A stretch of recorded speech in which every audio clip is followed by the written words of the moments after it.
वेरूळ येथील गुरुपौर्णिमा वार्षिक महोत्सवात 24 जुलैपासून सुरुवात झाली आहे। या महोत्सवामध्ये परिसरातील शेकडो विद्यार्थ्यांनी सहभाग घेतलाय।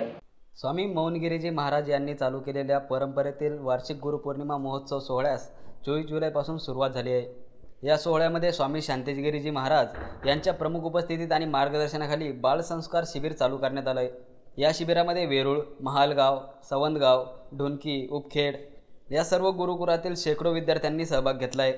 विद्यार्थी अनुष्ठान, श्रमदान, नित्यनेम विधी, आरती यासह शैक्षणिक, क्रीडा स्पर्धा, नृत्य, नाटिका, व्याख्यान, वक्तृत्व, चित्रकला यासारख्या खेळामध्ये सहभाग घेत आहेत। बुधवारी या विद्यार्थ्यांसाठी कुस्तीचं आयोजन करण्यात आलं होतं। याचा शुभारंभ प्रशासकीय अधिकारी के.बी. भांबरे आणि विश्वस्त राजेंद्र पवार यांच्या हस्ते करण्यात आला।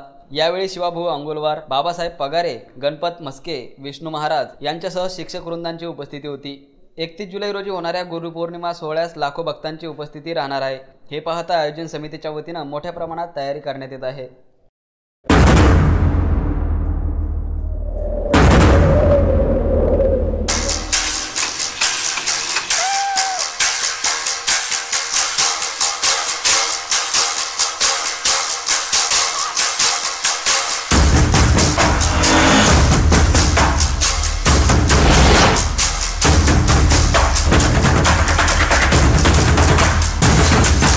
Seconds.